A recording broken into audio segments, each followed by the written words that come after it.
seguidores son más fanáticos que el maestro. Ustedes ven un gurú, los seguidores están locos, los seguidores. El gurú está un poco loco, los seguidores están totalmente locos. Entonces, claro, los seguían muchos locos. Atrás decía, yo no quiero la guerra contra Roma. Y los tipos estaban armados, Judas, Pedro. ¿Qué es esto? Iba a haber una revolución nacional ahí. Entonces Roma interviene. El pobre se está muriendo sin saber que hizo ninguna rebelión. El único que no quería hacer ninguna rebelión era el pobre Jesús, que quedó en el medio. Pero les digo que el primer mesianismo, tenemos la prueba de Hechos 1, 6, 7, era revolución nacional, era político. Solamente cuando viene Pablo introduce el concepto de mesianismo universal. Y ahí les cambia la idea. Y por eso le dice a Pedro, tú no entiendes nada. Que Pedro no entiende nada tampoco. Como el traidor ahora le dice que no entiende el plan. Es un caso curioso. Pablo era el traidor, y cuando Pablo pasó al grupo, ahora le dijo a Pedro que no entendía nada. Es decir, el traidor al grupo le dice que el mesianismo de Jesús, sin haberlo conocido a Jesús, por supuesto. Con lo cual, como pueden ver aquí, el mesianismo hay que tener mucho cuidado, porque nosotros vemos el mesianismo a través de las gafas de Pablo. Pero si nosotros vamos a Hechos 1, 6, 7, vemos un mesianismo político de redención nacional. Quiere decir que en verdad los que podían entender mejor el mesianismo universal eran los judíos de la diáspora, no tanto los judíos de Israel. Porque los judíos que se encontraban en Israel estaban ocupados por las tropas de ocupación romanas y por lo tanto seguían teniendo esa visión nacional del Mesías. Con lo cual, aquí tenemos un gran tema. ¿Cuál es el gran tema? En general, casi todos los rabinos y la tradición judía decía lo siguiente: el Mesías va a llegar, va a crear el Estado judío, va a restaurar la nación. El Mesías, descendiente de David, si hace rey de David, el descendiente de David tiene que restaurar la nación, y se restaura la nación, y luego los gentiles vendrán a Jerusalén a orar. Este era el plan original. Cae el mundo judío, está en problemas contra Roma, Pablo va a la diáspora, empieza a ver que entran gentiles, Pablo se agarra la cabeza. Porque Pablo dice, si nuestro plan original era que todo el mundo judío aceptara al Mesías en términos nacionales, es decir, de restauración del Estado, y no hay restauración del Estado, dice Pablo, el mesianismo está operando de otro modo, no es el mismo modo nacional. ¿Me siguen? El mesianismo está operando de manera internacional. Pablo dice, parecería que pasa al revés. En el plan de Dios el plan ha cambiado. Los gentiles parece que están entrando primero e Israel no quiere entrar. Ahora, ¿por qué no quiere entrar? Porque Israel ve que no hay Estado nacional, porque entiende que el mesianismo es la reconstrucción del Estado. Con lo cual, ¿qué pasa? Primera cuestión, ¿cómo van a convencer los cristianos a los judíos de que Jesús es el Mesías si no hay Estado? Si el Estado ha caído. Es más, lo que van a decir los judíos luego de esta época, luego del siglo I, del siglo II, van a decir, ¿cómo vamos a creer un Mesías que en la misma época, en el mismo siglo en que ha aparecido este Mesías, el templo se ha caído? Justamente al revés. Lo que nosotros estamos esperando, ¿qué? Que el templo se reconstruya. Pero los cristianos dijeron, bueno, en la parusía se va a reconstruir. ¿Me siguen lo que pasa? ¿Saben lo que es la parusía? La segunda vuelta de Jesús. Entonces dice, no, eso se va a reconstruir. Por ese motivo, mucha gente en el cristianismo hoy piensa que es posible que Yoshua para el cristianismo pueda volver, dado que hay un cumplimiento. El Estado de Israel se ha creado. Por lo tanto, si el Estado de Israel se ha creado, se está cumpliendo no el mesianismo solamente universal de Pablo, también el mesianismo nacional que nosotros teníamos. ¿Me van siguiendo? Ahora faltaría la reconstrucción del tercer templo, pero hay un pequeño detalle. Ahí está la mezquita de Al-Aqsa. Así que veremos cómo la mercadá desde las nubes viene aquí a poner orden, porque nosotros vamos a tener un problema aquí. Pero bueno, dejamos el templo. ¿Cuál es el problema? El problema es, si los gentiles están ingresando, esta es la prueba de que Yeshua es el Mesías. Esto decían los cristianos. Los judíos que decían, si Israel no es Estado, esta es la prueba que no es. Primer punto de, si se quiere, de división. ¿Ok? El segundo punto es el punto de Pablo en cuanto a la cuestión de las profecías mesiánicas. ¿Por qué motivo? Pablo va a decir, se están cumpliendo las profecías, los gentiles entran. Pero ¿cuál es la profecía mesiánica? Que todos los pueblos lleguen a Jerusalén. Pero no dicen las profecías mesiánicas que todos los pueblos sean judíos. Dice que vayan cada pueblo con su identidad. No dice que se hagan. ¿Qué estaba pasando en las sinagogas de Pablo? La cantidad de gentiles estaba arrasando con los judíos dentro. Entonces los judíos dicen, si siguen entrando los gentiles vamos a desaparecer como nación.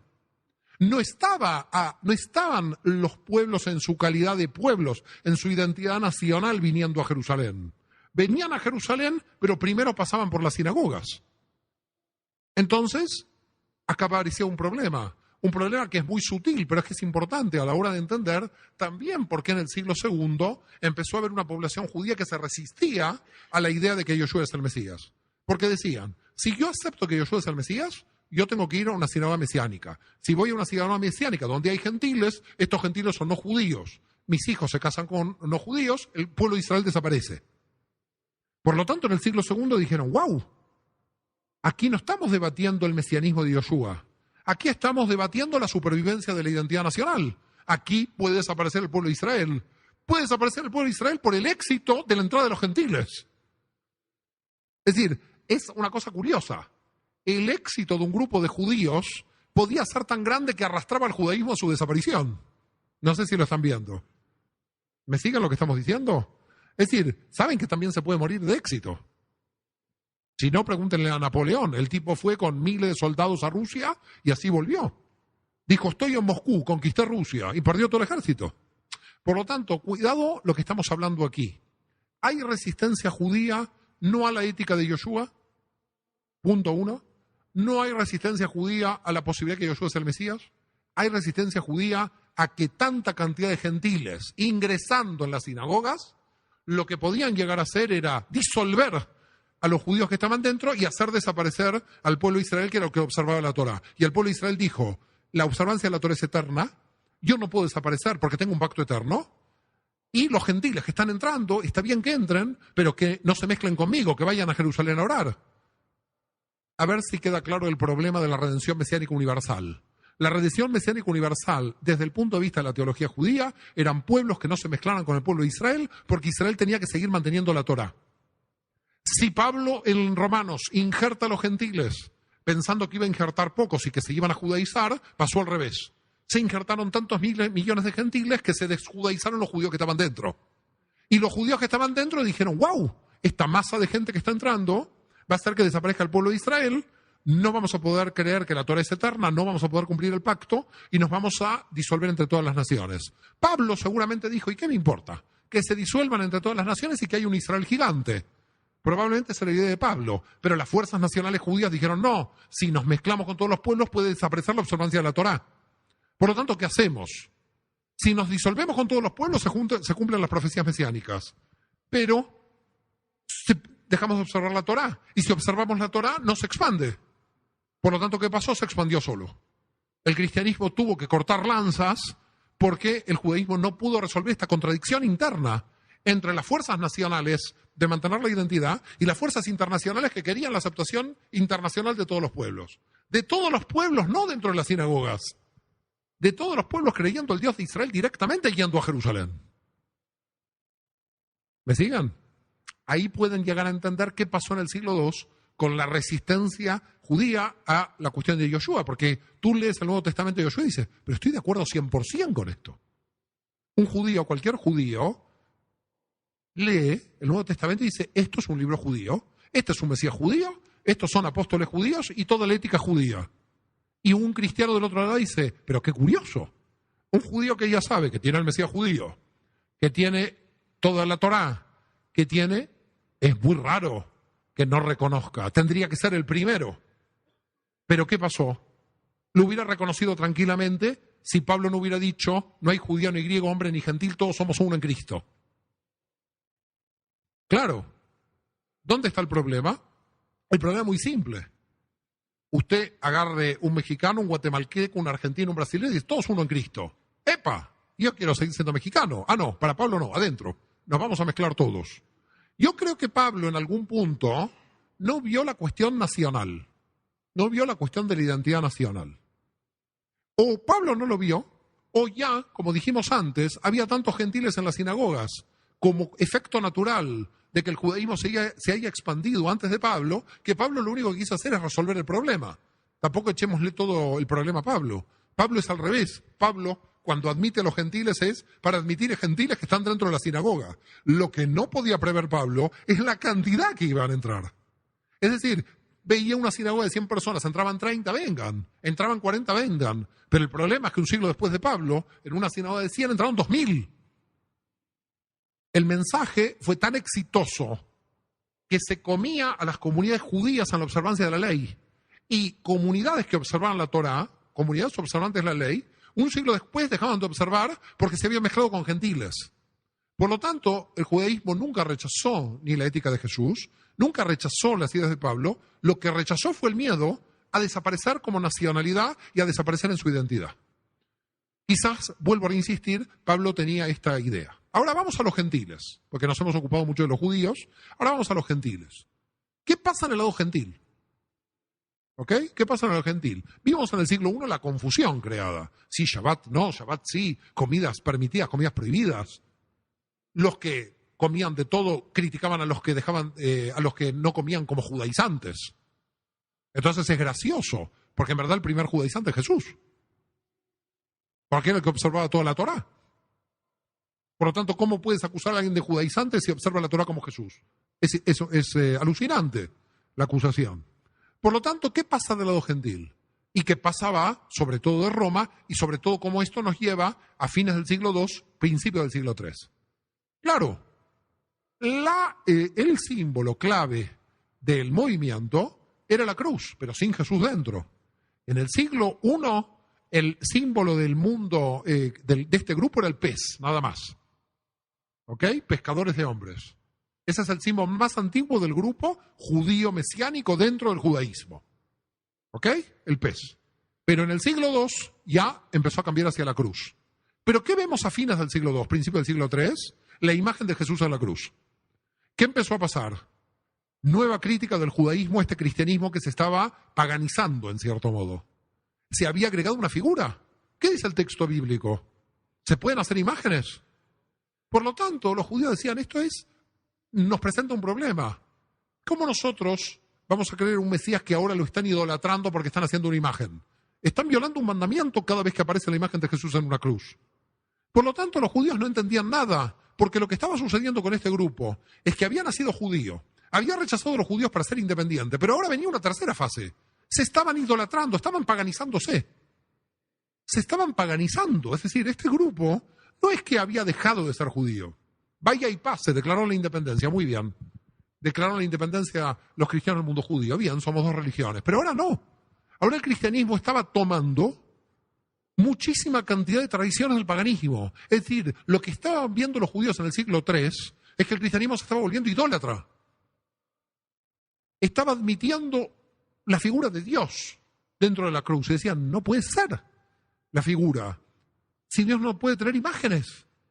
Es decir, si el primer rechazo es vamos a mantener como judíos la identidad nacional, lo que van a hacer los cristianos a partir del siglo II, van a empezar a tomar tradiciones paganas. Tradiciones paganas que en verdad no solamente lo van a alejar del núcleo duro del judaísmo, sino que en verdad lo van a alejar de la Torá, directamente, el texto de la ley. Porque si ya estás idolatrando, si ya estás haciendo imágenes, estás yendo directamente contra la ley. Por lo tanto, muchas veces viene una persona y me dice, bueno, nosotros tenemos los mismos 10 mandamientos. No, ustedes tienen 8 y yo 10. ¿Cómo tenemos los mismos 10 mandamientos? ¿Hay 2? Seguro que no. Él descansa el domingo, yo el Shabbat.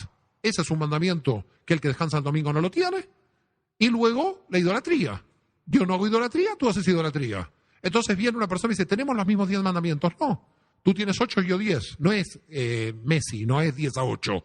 No es que estoy haciendo un partido de fútbol, pero se entiende de qué estoy hablando. Es decir, nadie puede decir a mí, tengo los 10 mandamientos. Porque se violan 2. Si no descansas el Shabbat, violas uno. Si haces idolatría, violas el otro. Entonces, la pregunta que yo me hago, con todo el corazón del mundo, porque tengo cientos de amigos cristianos en todo el mundo, es, señores, pero nos están engañando a sí mismos. Esto es un autoengaño. Esto es un autoengaño. Alguien no puede decir que sigue 10 cuando hay 8. Por lo menos que digan 8. Entonces queda todo tranquilo. Claro, si alguien me dice, yo sigo los 8 mandamientos de la ley, perfecto. Pero no hay ningún problema. Pero por lo menos es honesto. No puede decir cumplo 10 si hay 2 que no se cumplen. Entonces esto es grave. ¿Por qué es grave? Porque lo que vemos es que durante siglos este sistema que se instauró fue lo que nosotros llamamos en la historia el pagano cristianismo. ¿Qué es el pagano cristianismo? El pagano cristianismo es el proceso por el cual el cristianismo, sobre todo occidental, que va a dar lugar en el siglo IV a la Iglesia Católica, va a seguir tomando tradiciones idólatras, las va a incorporar, de modo que, llegado el siglo XX y viendo la cantidad de cuestiones, cuando tú vas al Nuevo Testamento o al Antiguo, empiezas a ver que nada tiene que ver lo que te han dicho algunas tradiciones con lo que está en el texto. Es decir, la distancia entre lo que ya dice el texto con lo que ya te enseñan en una comunidad es grandísima. Y además la gente siente esta discordancia. No hablemos solo de Jesús en la cruz como figura, hablemos de todas las figuras, de todos los santos que se han hecho figuras. ¿Ok? Y después, el tema de las reliquias. Todo el tema de las reliquias. Es decir, decía Calvino en un libro contra las reliquias que había 3.000 cruces que se podían juntar con las reliquias que juntaba la gente creyendo que era la cruz. Entonces, claro, reliquias, santos idolatrados, toda esta situación, ¿podemos decir realmente que está conectado esto con el texto original del Nuevo Testamento? Podemos decir que esto está desconectado. ¿Por qué motivo el proceso de volver a las raíces es tan duro? Porque el problema que nosotros tenemos es el sentimiento de fidelidad familiar. Cuando una persona nace en una familia evangélica, en una familia católica, dar un cambio es muy duro. Es muy duro porque en verdad no muchas familias son tan amor al prójimo cuando aparecen cambios teológicos. Entonces parece una cosa misteriosa. Amarás a tu prójimo como a ti mismo, te dicen en el grupo. Eso sí, mientras pienses como yo.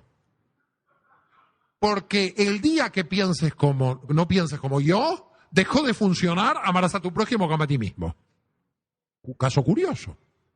Si dice Pablo que toda la ley se cumple, toda la ley es el amor, y si yo pienso diferente, a mí no me aman, quiere decir que toda la teología que se han inventado no sirve para nada porque el amor no se pudo ver ahí. Por lo tanto, la reflexión, ¿cuál es?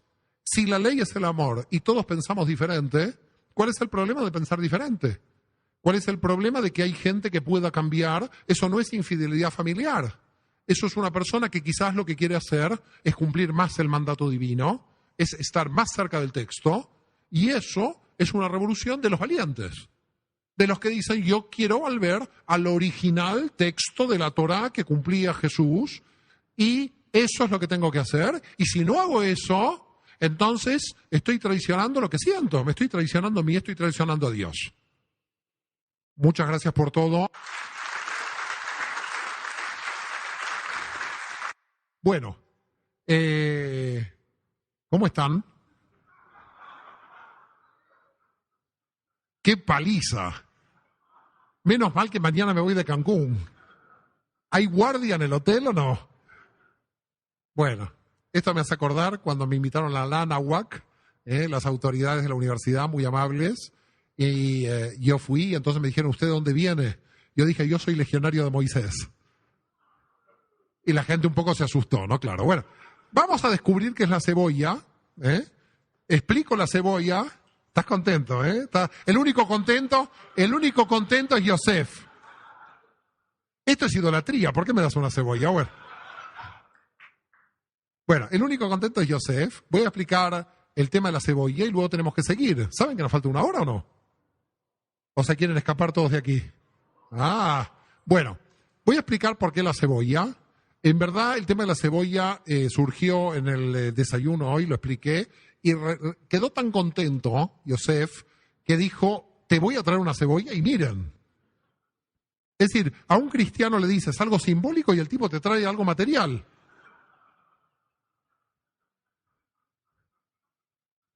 Eso es el comienzo de la idolatría. Le dices, te voy a contar el cuento de la cebolla. Le conté el cuento y estoy con la cebolla aquí. Qué cosa, qué cosa. Ser judío es muy difícil. Explico la cebolla y me trae una cebolla ya. Bueno, pero con la cebolla entendera. Gracias, Yosef, por la cebolla. ¿Qué quise explicar con el tema de la cebolla? Y creo que es muy importante que lo puedan entender. Y no creo que yo como judío tampoco no esté fuera de la cebolla. Todos estamos dentro de la cebolla. ¿Qué quiere decir? La cebolla tiene capas. Las grandes cocineras saben cómo es una cebolla. La cebolla va abriendo capas, ¿no? Entonces imaginemos que una persona nace judía, católica, bueno, lo que sea, podemos tomar católica si quieren, si no, judía después en el ejemplo, puedo dar otro ejemplo tranquilamente. Una persona nace católica y dice, bueno, soy esto. Entonces lee el texto de la Torá y dice, prohibido hacer imágenes. Entonces el tipo va a la iglesia y dice, pero acá hay imágenes por todas partes. Entonces saco una capa de la cebolla, me vuelvo evangélico.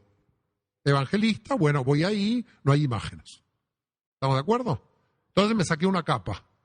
Bien, voy a la iglesia evangélica todo el tiempo y leo el texto de la Torá. El texto de la Torá, descansarás en Shabbat. Epa, estos descansan el domingo. Me voy a los adventistas. Saco otra capa, me volví adventista. ¿Me van siguiendo? Con lo cual, voy sacando capas cada vez que leo el texto. Llego, voy leyendo el Nuevo Testamento profundamente y digo, Jesús es judío. El tipo dice, Shema Israel. ¿Y ahora qué pasó? Tengo que sacar otra capa. Esta capa es más dura. No soy cristiano, soy judío. Con lo cual, wow, estaba disfrazado. Porque estaba disfrazado porque en verdad saco esta capa y veo que Jesús dice Shema Israel. Y veo que Jesús dice que observa la Torá. Por lo tanto, ¿qué hago? Me saco la otra capa. Entonces, de repente digo, bueno, ¿y ahora qué hago? De repente me quiero hacer judío como los judíos, pero los judíos que veo son del siglo XVII, no son del siglo I. Porque en la época de Jesús no usaban sombrero. Con lo cual, claro, no usaban sombrero negro. Esto es del siglo XVII. Yo si me paso ese tipo de judaísmo, no sigo el judaísmo original de la época de Jesús. Estoy haciendo un judaísmo rabínico, otra capa. En definitiva, el proceso de la vida de mucha gente es sacar tantas capas. Pero ¿cómo se sacan las capas? Con el estudio de la Torá. La única forma de llegar a las capas es llegar al núcleo duro de la Torá. ¿Y por qué dije que también cebolla a mí me puede identificar como judío? Porque en verdad yo tengo también muchas tradiciones que a veces me pueden alejar de la Torá. Y cuando yo digo esto, no solamente lo estoy diciendo por mí, sino también porque el mismo Yoshua había visto este tema. Cuando Yoshua debate con los fariseos, ¿qué debate? Que las tradiciones fariseas en muchísimos casos me alejan de la Torá. Por lo tanto, en verdad, el pensamiento que yo puedo tener de qué tradiciones se están alejando de la Torá o no, también están dentro del propio judaísmo. Habría que ver qué tradiciones me han alejado. También yo estoy metido en la cebolla. Quizás probablemente la diferencia es que estoy un poco más cerca porque tengo capas que no las necesito, pero cuidado, tengo capas adentro para llegar a cuál es el texto de la Torá. ¿Se entiende lo que decimos? La situación rabínica del tema de la alimentación de la carne con la leche. Eso es una tradición creada por la tradición rabínica. La gran mayoría de los judíos en el mundo sigue esta tradición. Pero si yo realmente voy al texto de la Torá, me voy a encontrar con dos cosas. Primero que todo, que el versículo que dice es la leche de la madre, es la leche de la misma madre. Si la leche viene de Galicia y la carne viene de Egipto, yo puedo comer tranquilamente. Pero ¿cuál es la tradición? Que no hay que mezclar, por las dudas. Pero señor, ¿viene la leche de Galicia? No. Eso dice con la madre, de la leche de la madre. ¿Por qué motivo? Además, también en la Torá hay un caso curioso con este tema. Ustedes saben, calculo que lo saben, igual lo explicamos, la anécdota de los ángeles, de Abraham con los 3 ángeles. ¿Lo recuerdan esto? Ok. ¿Lo recuerdan? ¿Estaban ahí? ¡Qué fuerte! Esta gente tiene 3.300 años, yo qué sé. Misterioso. Esta gente está como Matusalén. Tú tienes la iglesia de Matusalén en Cancún. Bueno, ¿qué pasó con los 3 ángeles? Una cosa misteriosa. A los 3 ángeles, ¿qué le da de comer Abraham? Carne con leche. Y es también misterioso que los ángeles coman. Esto es fuerte. Parece que los ángeles querían hacer pesas, vaya a saber. Ángeles que comían. Bueno, los 3 ángeles comieron carne con leche mezclada. Uno se pregunta, ¿y esta tradición de la mezcla de carne con leche dónde viene? Hasta los ángeles están comiendo la mezcla. O puede ser que los ángeles puedan comer y nosotros no. Eso también es una opción. ¿La cuestión cuál es? La cuestión es que cuando uno quiere llegar al núcleo duro de la cebolla, es un problema. Pero hay 2 opciones. Una cosa es la conciencia personal, hasta dónde va a llegar a la cebolla, y también cuánto le va a dejar la familia. Bueno, estas son reflexiones que voy a hacer al final. Yo quiero volver otra vez al tema histórico. ¿Por qué motivo? Por el motivo de el gran problema que aparece a fines del siglo II, y es la gran pregunta de quién es Jesús. ¿Por qué? Porque para los ebionitas dicen es un hijo de Dios, pero no un hijo de Dios real, es un hijo de hombre. Los ebionitas se ponen en una posición que después va a dar lugar al arrianismo. ¿Qué quiere decir el arrianismo? Los que decían, debajo del Dios Padre está el Mesías. No puede ser igual. Y por otro lado, consubstancial. Bueno, consubstancial somos todos a Dios, porque todos somos hijos de Dios. Con lo cual tenemos ahí un problema. Empezaron a pensar. Con lo cual empezó a haber un problema también de que los ebionitas de Jerusalén, fíjense que en los textos del cristianismo actual se denomina que los ebionitas, miren cómo aparecen los textos de la historia del cristianismo, tenían una baja cristología. En los textos del cristianismo actual dice, los ebionitas tenían una cristología rebajada. Es de locos. Probablemente era la cristología ortodoxa, que era la ortodoxia de Jerusalén. Pero luego, con la expansión del cristianismo hacia Occidente, se combate a la herejía ebionita, así se lo llama, ya herejes. Si los ortodoxos quedan herejes, como aquellos que entendían a Jesús no en la misma categoría que Dios. Inclusive tomando el propio pasaje, el propio texto del Evangelio de San Juan. Porque el Evangelio de San Juan se hizo carne, pero bueno, no necesariamente con el mismo nivel. Por otra parte, tenemos un problema en cuanto a la simultaneidad. Si uno es hijo es porque el padre nació primero. Con lo cual había grandes problemas en el ebionismo. No podía el ebionismo declarar que el hijo había nacido en el mismo momento que el padre. Pero ahí va a aparecer, lo vimos por la mañana con una amiga que está ahí atrás, ahí va a aparecer una teología farisea que se llama la preexistencia del Mesías. Eso lo inventaron los fariseos, porque eso en el texto bíblico no está. Los fariseos que dijeron que antes de la creación del mundo ya Dios tenía la Torá y el Mesías. ¿Estamos de acuerdo? Se llama la preexistencia. Buscan el texto en la Torá, no hay preexistencia de nada. Porque el Mesías es descendiente de David, por lo tanto tiene que descender de David, y David aparece históricamente en un momento de la historia. Entonces los fariseos, ¿qué hicieron? Como no podían demostrar que el Mesías viene desde el Génesis, porque es descendiente de David, lo mandaron antes del Génesis. Entonces los fariseos enviaron al Mesías como preexistente en el infinito, en el Dios Padre, para que de ese modo se pueda equilibrar el Mesías con Dios. Porque si no, el Mesías nace luego, no sé si me siguen. Para darle la misma sustancia, lo mandaron como al infinito. ¿Quién creó la preexistencia del Mesías? Los fariseos, no el cristianismo. Los judíos fariseos que hoy, cuando uno está estudiando con un rabino, ¿qué le dice? El Mesías es preexistente. Y es un tema que nos surge del texto de la Torá. Ahora, miren qué situación curiosa. Jesús luchó para poder llegar al núcleo duro de la Torá. Pero cuando el cristianismo tuvo que empezar a analizar la cuestión mesiánica, como no la podía analizar desde el punto de vista literal, ahí sí tenía que tomar tradiciones fariseas. Es decir, si no tomaba tradiciones fariseas y enviaba como preexistente al Mesías a la eternidad, tenía el problema básico de que el Mesías es descendiente de David y en consecuencia de David para atrás no hay Mesías.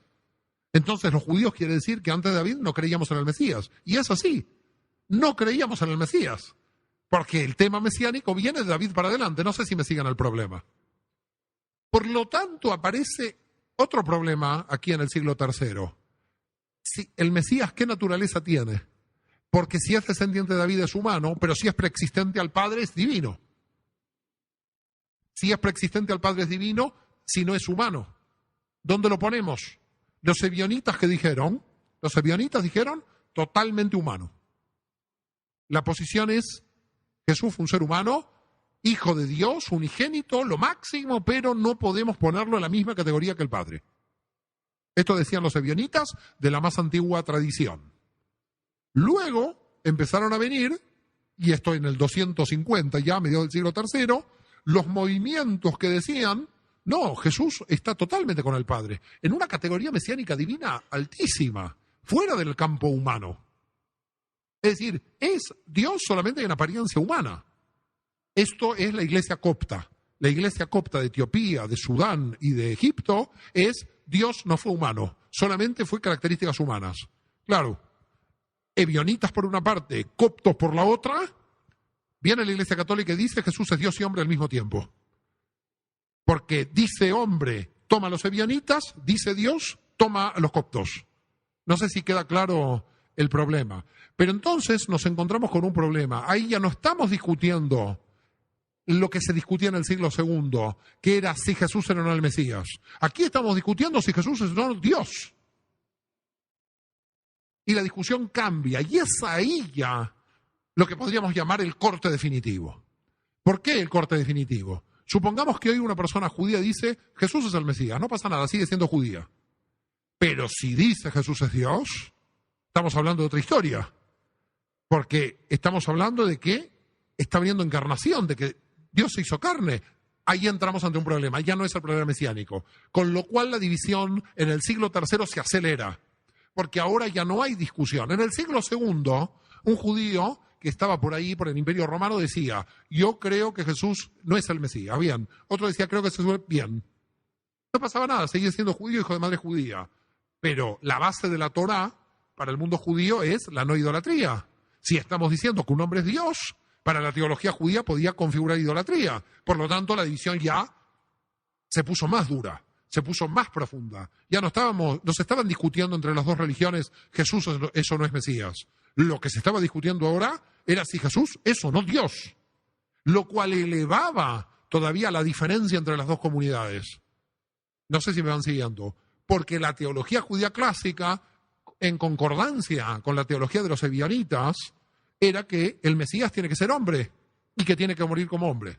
Por lo tanto, se volvía insalvable la cuestión de la divinización y probablemente la cuestión de la divinización fue el elemento para que el cristianismo diga, ¿sabes qué? Ningún judío va a llegar hasta aquí, porque lo vamos a forzar mucho a que llegue hasta aquí. Mientras tengamos la discusión en el tema mesiánico, es posible que todavía se pueda unir el judaísmo y el cristianismo en un punto, pero aquí lo vamos a cortar por completo.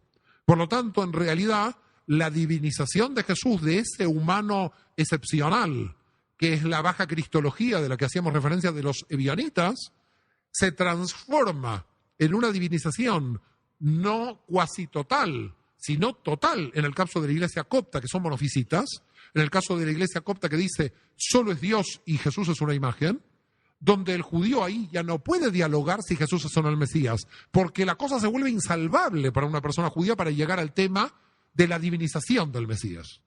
Entonces, en el siglo III se profundiza todavía más, si se quiere, la cuestión. Ahora, claro, después viene el desmadre, como lo llamo yo de alguna manera. No, pero el desmadre terrible, porque es el siglo IV. En el siglo IV ya pasan cosas rarísimas, porque aparece ya San Juan Crisóstomo diciendo sinagoga de Satanás. Pero es el desmadre, porque Jesús, el primer texto del Nuevo Testamento lo llegó en la sinagoga de Nazaret. Quiere decir que San Juan Crisóstomo está maldiciendo la sinagoga en donde Jesús leyó. Entonces ya tú dices, pero esto es de locos lo que está pasando aquí.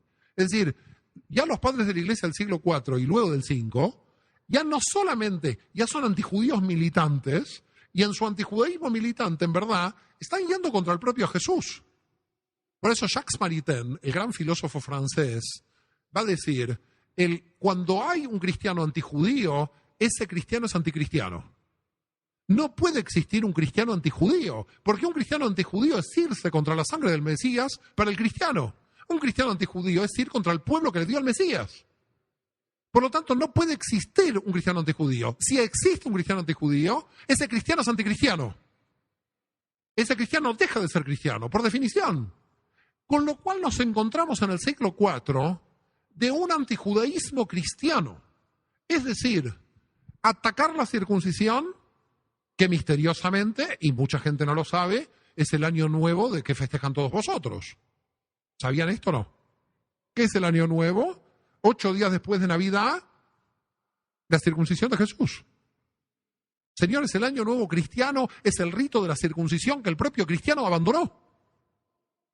Les voy a contar una anécdota que me parece sumamente interesante para que vean en la locura teológica en que nos encontramos. Me invitan a una conferencia en la ciudad de Cascante.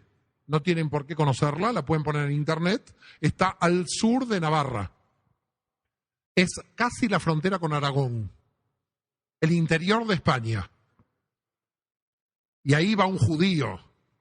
Porque claro, desde 1492 que nos habían sacado por todas partes y la gente ya no había visto un judío en la historia. Y voy a dar una conferencia.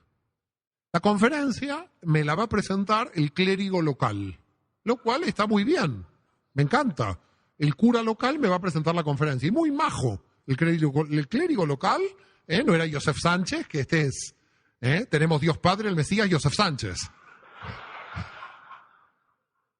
A ver, vuelvo a reiterar para no quedar mal. Dios Padre, el Mesías, la esposa de Joseph y Joseph Sánchez. Me organizan la conferencia en Cascante, una ciudad muy bonita, llego. Me dicen, ¿sabe que aquí había judíos? ¡Qué bien! Sí, en 1492, bueno, Navarra los expulsó en 1498, así que los dejamos 6 años más por aquí. Pero me organizaron una bonita conferencia, la verdad, increíble, gente muy amable. Y el clérigo local me invitó a la iglesia. Y dije, ¿cómo no? Voy a ir a la iglesia, ¿ok? Muchos judíos ortodoxos no entran porque hay idolatrías. Yo entro porque no voy a idolatrar a nadie, voy a visitar. Por lo tanto, entro, me atiende, me siento en el despacho y me dice, ¿está cómodo? Sí, muy cómodo. Si quiere puede empezar a rezar. ¿Por qué? Porque este despacho era la antigua sinagoga de Cascante, que es el despacho ahora del clérigo local. Es decir, el cura local tiene el despacho, pero este despacho era la sinagoga. Me dice, usted ha entrado después de más de 500 años a la sinagoga de Cascante. La verdad que me emocioné. Estaba muy contento. Me dice, yo lo invito cada vez que quiera venir a rezar aquí, esta es su casa, muy bien. Yo le voy a presentar esta noche su conferencia es a las 8, pero hay misa a las 7. Y nos encantaría que nos acompañe. Dije, bueno. La verdad que no era Brooklyn eso, no había mucho movimiento, estaba todo muy tranquilo, era una ciudad muy pequeña. Dije, mira, estoy ahí, ¿qué vamos a hacer? Descansé la siesta y fui a la iglesia, a la misa Entonces estaba ahí. Por supuesto, todo el mundo me miraba como una cosa rara, porque yo además quise ir con la kipá para que me identifiquen, para que no digan nada raro. Entonces fui con la kipá, me senté ahí, todo bien. Dije, bueno, vamos a hacer la misa, todos tranquilos, y luego vamos a pasar a la conferencia sobre los orígenes judíos del cristianismo, que era este tema el que iba a dar. Pero era siglo I, no siglo II. Y entonces todo el mundo preparado, ¿no? Un judío por primera vez, 500 años, está ahí en la iglesia, y entonces dice, lectura del texto de Macabeos. Y yo digo, qué raro. Yo digo, ¿qué lectura me tocó hoy? Dije, estaba ahí en la misa, dije, ¿qué lectura habrá tocado esta semana? Porque estaba lectura, claro, ustedes saben que en la tradición judía texto de Macabeos no está el texto de Macabeos, pero en otras tradiciones cristianas sí aceptan el texto de Macabeos, y es muy bonito. Entonces, en un momento dice el texto, vamos a leer, y la madre de los Macabeos y sus hijos iban a morir por la fe, por no comer los alimentos prohibidos, decía el texto. Yo decía, alucino. Toda esta gente que come cualquier cosa está leyendo Macabeos, donde dice que la gente muere por no comer alimentos prohibidos. Yo estaba alucinando este texto judío, es decir, yo cumplía el texto lo leían en la iglesia y yo no tengo el texto en mi canon. Era como alucinante el tema. Es decir, Macabeos no está en la tradición judía porque no está el texto. Ellos tienen el texto. Hablan de que hay que morir con tal de no comer comidas prohibidas. Todos salían después a comer jamón. El único que cumplía ese texto era yo. El único que cumplía ese texto era yo, pero no está dentro de mi canon. Por lo tanto, era como alucinógeno todo esto. Cuando salimos de ahí no sabía yo ni quién era. De repente dije, soy el único católico de esta ciudad.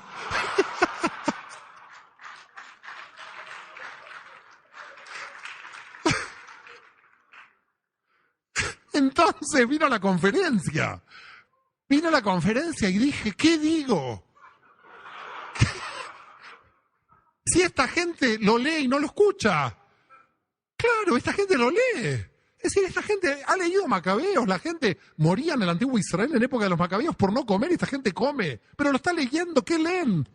Pero ¿saben lo que están leyendo? Leen y no entienden. Isaías me vino. Tienen ojos y no ven, tienen oídos y no oyen. Dije Isaías. ¿Dónde estás, Isaías? ¿Está cumpliendo la palabra profética de Isaías? Dije, están leyendo y no comprenden. Cogí un taxi aquí en Cancún, el tipo era Isaías. Te lo conté. Le dije, vengo a Cancún para encontrarme con el profeta. Impresionante. Bueno, cuestión que cómo empiezo la conferencia. Me siento un poco perdido ante la situación. Me presenta muy bien el clérigo Cascante. Yo digo, estoy muy emocionado.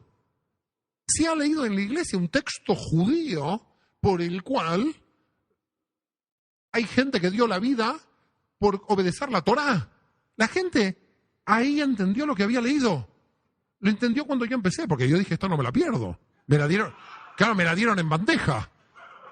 Y se los dije. Dije, señores, ¿qué texto leyeron en la misa?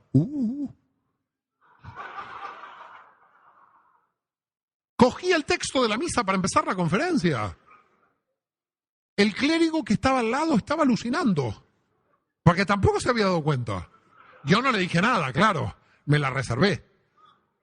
En consecuencia, a lo que voy es, la cuestión es que a veces la reflexión con todo esto que estoy planteando es, ¿cómo es posible que estemos leyendo el texto sin capacidad de comprensión, sin realmente entender qué está diciendo ahí? Es decir, la cuestión central, es decir, ¿cómo es posible?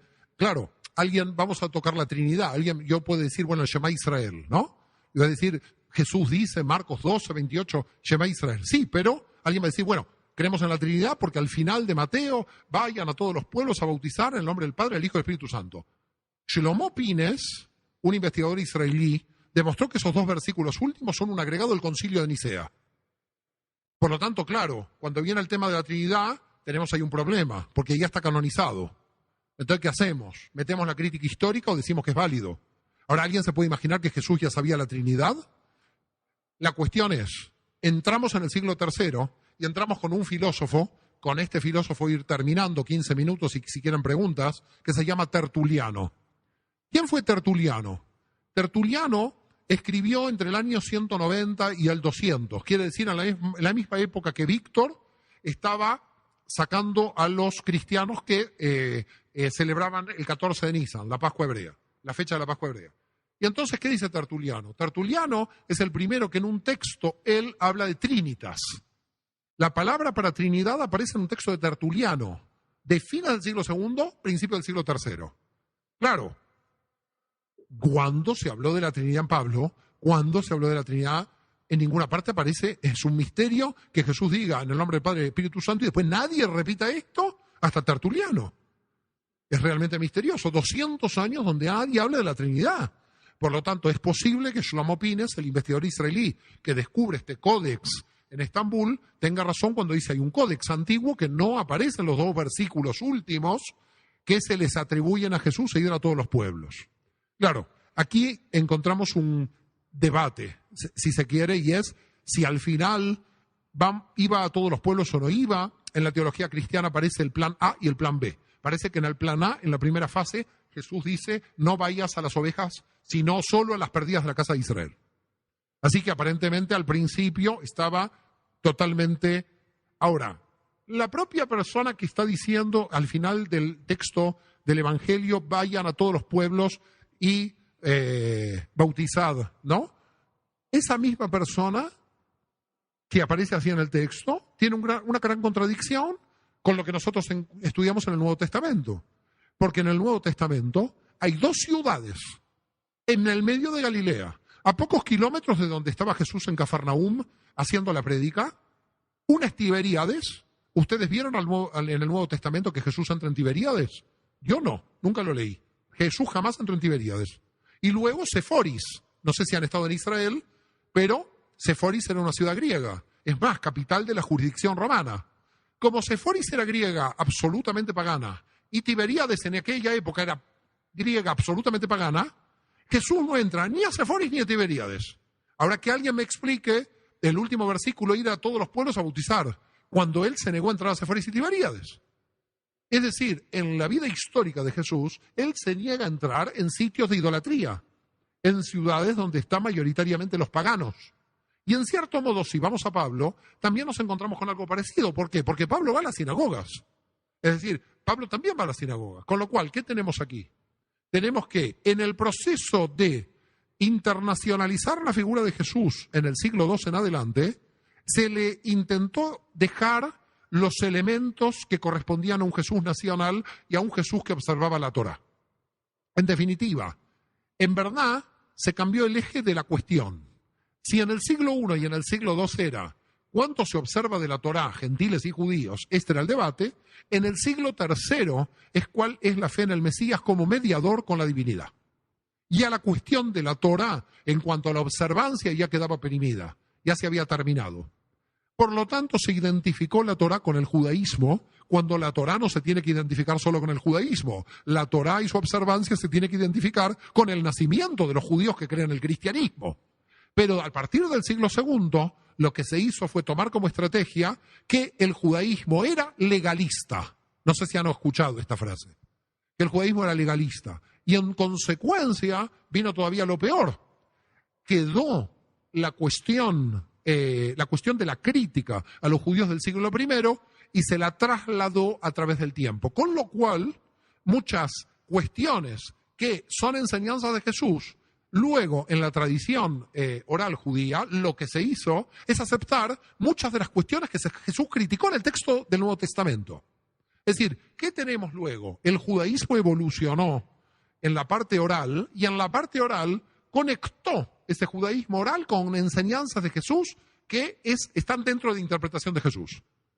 Les voy a dar un ejemplo de esto, que es el tema del Shabbat. Lo tienen que tener claramente. Fíjense el tema del descanso del sábado y la crítica que los fariseos le hacen frente a la observancia o no observancia de curar o no curar. Recuerdan que Jesús cura el sábado. Viene la teología cristiana y dice, Jesús viola el sábado. De ninguna manera. Jesús era un observante que cuidaba del Shabbat, solamente que entendía que la interpretación era para curar a una persona en sábado. ¿Qué pasó luego en el Talmud? Que aparece que en el Talmud, en la tradición oral, dice hay que curar a un enfermo en sábado. ¿Qué quiere decir? Que lo que hizo Jesús en su tiempo, en su interpretación de la Torá, fue una interpretación que en muchísimos casos luego el judaísmo aceptó esa interpretación, pero que en el momento en que Jesús debatía con los fariseos no la aceptó. Claro, cuando un cristiano lee el texto del Nuevo Testamento, cree que los judíos seguimos pensando como en el siglo I, que no avanzamos, que el cristiano lee es el del siglo I, no el del siglo XXI. Como 20 siglos no se avanzó. No sé si me siguen. Por lo tanto, es un caso curioso la acusación luego que va a tener el cristianismo del legalismo. Porque en verdad en el judaísmo no va a haber legalismo, sino que va a haber interpretación de la ley. Ahora viene un caso curioso. Cuando el cristianismo se tiene que organizar, tiene que dar alguna ley. Porque cuando el cristianismo toma el poder en el Imperio Romano en el siglo IV, tiene que crear una estructura legal. Tiene que haber una ley. Tienen que decirle quién va a misa, quién va al infierno, quién va al limbo. El limbo no estaba, por ejemplo, dentro del texto. Pero también lo inventaron por las dudas, para que hay gente que esté por ahí. Entonces, saben que el limbo se anuló. Ya saben, están tranquilos. El limbo lo anuló Juan Pablo II. Así que un católico ahora ya va al infierno o al paraíso, pero al limbo no. En el mundo judío nunca hubo limbo, excepto cuando uno analiza la política, ahí queda como en el limbo. Pero el limbo realmente no existe. Pero claro, cuando tú ves el limbo, casos curiosos, ¿qué es el limbo en la teología? ¿De dónde está? ¿En qué texto está? Es decir, si tú te pones a pensar, en el mundo cristiano, los padres de la iglesia, que hicieron un trabajo muy parecido a muchos de los rabinos, se alejaron del texto original. Se alejaron del texto original. Y nadie se tiene que sentir ofendido por alejarse del texto original. Porque si alguien se aleja del texto original y le sirve y está feliz en su vida, vaya y pase. Lo que no podemos admitir es la incoherencia de decir yo soy fiel a Dios sabiendo de que me estoy yendo del texto original. Eso es lo que no podemos admitir. Es decir, que uno puede admitir, bueno, ahora, ¿por qué motivo? Miren, cuando apareció el judaísmo de Jesús, esto es muy importante porque, es más, tengo todavía ese trabajo de 40 páginas que se lo voy a enviar a Yosef si lo encuentro porque te va a interesar muchísimo. Y se los puedo enviar al que quiera si les interesa mucho. Pero fíjate, cuando salió la obra del judaísmo de Jesús, hubo gente que estaba contenta y gente que estaba desgarrada. Pero también hubo una sola persona, un joven español de unos 30 y pico de años, no lo volví a ver más, que era una persona muy, muy entendida en teología. Yo la verdad no sé si era licenciado o doctor en teología, pero sabía muchísimo. De hecho, si busco ese material, hace años que no pero lo debo tener en un archivo. Y en ese material me critico la obra del judaísmo de Jesús tomando todos los padres de la Iglesia. ¿Por qué digo curioso? Porque no puedo hacer una crítica a mi obra desde la Torá o el Nuevo Testamento. Porque lo que hubiera tenido que ser es desde el texto literal. No vino por ahí. Vino con San Ambrosio, San Agustín, San Juan Crisóstomo. Y entonces, ¿qué es lo que uno puede encontrar, por ejemplo, en un texto de padres de la Iglesia que tergiversan directamente el texto del Nuevo Testamento? Ya no estamos hablando ni del texto del Antiguo, ¿ok? Porque el texto del Antiguo quizás el cristianismo quiere ver al Mesías por todas partes, no. Sino en el texto del Nuevo, que se tergiverse frente al Nuevo. ¿Y qué podemos encontrar? Encontramos una discusión entre los padres de la Iglesia, entre San Agustín y San Jerónimo, con respecto a la cuestión de qué pasó en el Concilio del 50.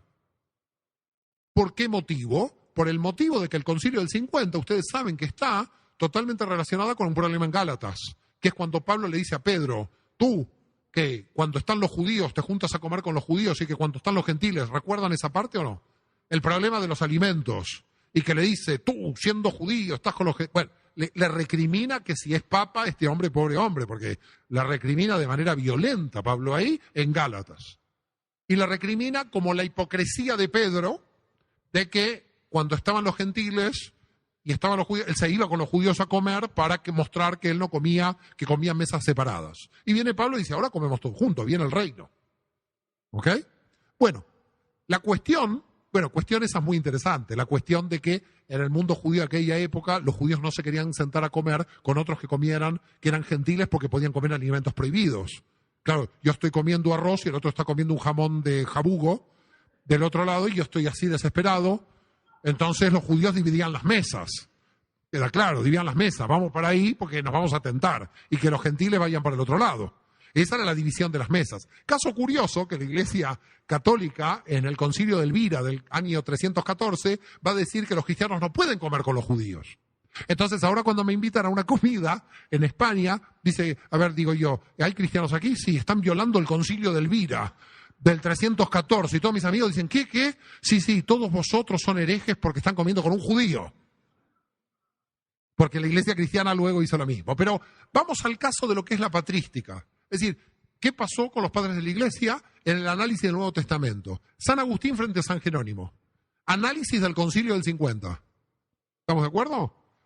Entonces, de repente dice San Agustín, yo encuentro que en verdad los gentiles son aceptados por la ley de Moisés. No, dice Jerónimo, de ninguna manera. De ninguna manera son aceptados por la ley de Moisés. Y hay una ley de Cristo. Dice, no puede haber ley de Moisés. Si uno analiza el texto de Concilio del 50, Hechos de los Apóstoles, capítulo 15, y si uno va a un versículo en especial, es el versículo 21 del capítulo 15 de Hechos. Porque en capítulo 15 de Hechos, versículo 21, ¿qué dice?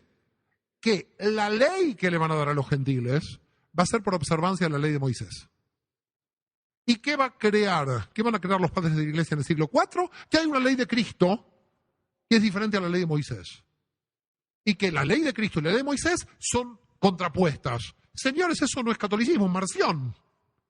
Es Marción del Ponto. Quiere decir que el catolicismo utilizó dentro de su teología, no abandonó el Antiguo Testamento, pero utilizó las teorías de Marción para atacar al judaísmo. Es decir, lo declaró a Marción hereje solamente porque Marción, como vimos en el siglo II, no podía admitir el Antiguo Testamento dentro del canon, pero ellos empezaron, y si uno va a un católico muy antiguo y a una persona muy católica y uno habla con la persona, no por intención, sino por cómo fue la educación ancestral, muchos dicen el Dios del Antiguo Testamento es el Dios del temor y el Dios del Nuevo es del amor.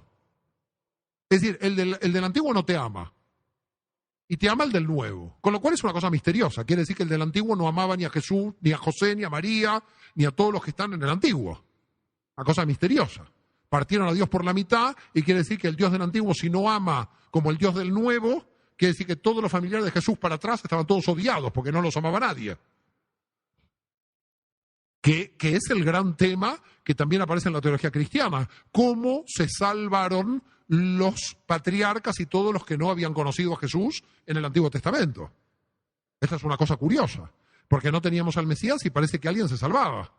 O quiere decir que estamos todos condenados, desde todo el Antiguo Testamento está condenado, porque nadie conoció al Mesías.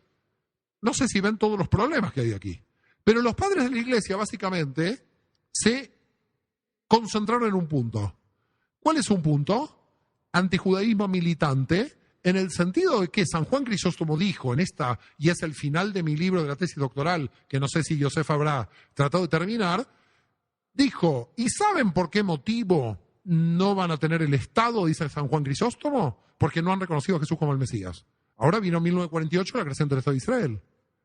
San Juan Crisóstomo, ¿qué dijo? Mintió. Porque se creó el Estado de Israel, no hay reconocimiento del Mesías, y San Juan Crisóstomo dijo, hasta que no lo reconozcan no hay Estado. Por ese motivo, lo dijimos en algún momento en un desayuno con algunos amigos, había problemas desde el Vaticano para establecer relaciones con Israel. ¿Por qué motivo? Por el motivo de que, ¿cómo iban a admitir la existencia del Estado de Israel cuando muchos padres de la Iglesia habían dicho que el judaísmo no iba a volver a tener su Estado porque no se había reconocido al Mesías? Claro que esto se puede ver al revés. Dado de que se creó el Estado de Israel, se acelera la llegada del Mesías. Es decir, se puede ver de un lado y se puede ver del otro. Pero San Juan Crisóstomo lo queda claro. Están condenados. Así que, señores, la cuestión es la siguiente, para ir terminando, dejar quizás 15 minutos para preguntas, decir lo siguiente. El siglo II es un siglo donde el cristianismo se quiso independizar del judaísmo. El precio que se pagó fueron dos. El cristianismo se alejó de la Torá y odió al pueblo de donde nació vuestro Mesías. Muchas gracias.